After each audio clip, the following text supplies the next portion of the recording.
آج فیصل آباد کے 9 مئی کے حوالے سے 2 مقدمات کا فیصلہ کچھ دیر پہلے آیا ہے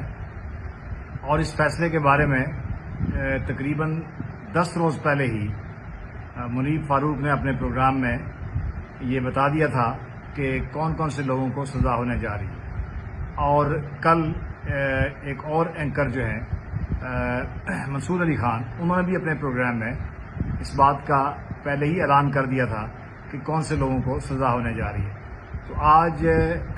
شیخ راشد شفیق، عمر ایوب اور شبلی فراز سمیت بے شمار ملزمان کو 10 سال قید کی سزا سنا دی گئی۔ اور میرے کلائنٹ جو شیخ راشد شفیق تھے، ان کے بارے میں اور جو سازش کا ایک ہی گواہ تھا، جو راولپنڈی پولیس کا انسپکٹر عصمت کمال، جس کی سٹیٹمنٹ 9 مئی کے حوالے سے 6 ماہ کی تاخیر کے بعد 5 نومبر 2023 کو اس کا سٹیٹمنٹ اچانک ریکارڈ کیا گیا، اور اس بیان میں بھی اس کے بعد جو جرح میں سامنے آیا تو اس نے کوئی ایکسپلینیشن وہ نہیں دے سکا کہ وہ 6 ماہ تک کہاں خاموش تھا اور وہ کون سی سازش تھی جس کی اطلاع اس نے پولیس کو یا اپنے محکمے کو یا اپنے ہائی اپس کو فراہم نہیں کی تھی۔ اس گواہ کی اپنے آفس سے ڈپارچر کی، وہاں آمد کی، چکری کے تھانے میں اس کی وہاں اس ایریے میں جانے کی یا چکری میں سے واپس آنے کی کسی قسم کی کوئی رپٹ درج نہیں تھی، نہ کوئی ریکارڈ میں اس کی روانگی تھی، اور نہ ہی اس کی اس چکری جو بیٹنگ عمران خان کی صدارت میں الج کی گئی ہے کہ 9 مئی کے حوالے سے 4 مئی 2023 کو وہاں پہ ایک میٹنگ ہوئی تھی جس میں عمران خان نے یہ اعلان کیا تھا کہ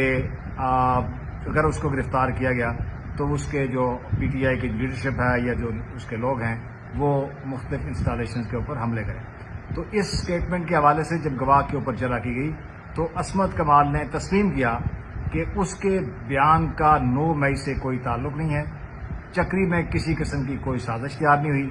اور نہ ہی کوئی ایسا وہاں پہ اس طرح کی کوئی بات ہوئی اور نہ ہی کوئی خفیہ میٹنگ ہوئی۔ تو اس سٹیٹمنٹ کے باوجود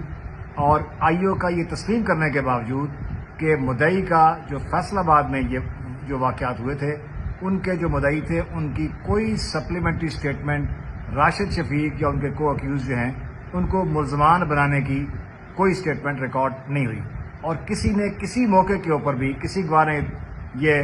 نہیں کہا کہ راشد شفیق کا ان مقدمات سے یا ان واقعات سے کسی قسم کا کوئی تعلق ہے۔ اور آئی او نے یہ بھی تسلیم کیا کہ کوئی سی ڈی آر، کوئی کمیونیکیشن، کوئی ٹیلی فون، کسی قسم کی کوئی کمیونیکیشن راشد شفیق اور جو فیصل آباد میں لوگ تھے ان کے درمیان ان کو نہیں ملی۔ تو اس ساری کے باوجود آج راشد شفیق کو بھی دیگر ملزمان کی طرح 10 سال قید کی سزا سنا دی گئی ہے، اور یہ بالکل آپ اندازہ کر لیجئے کہ جو 26ویں ترمیم تھی یہ اس کے ثمرات ہیں کہ جو پاکستان سے عدلیہ کو اب ختم کیا جا رہا ہے، اور جس طرح ایڈمنسٹریشن سے، ڈسٹرکٹ ایڈمنسٹریشن سے فروری 2024 کے انتخابات میں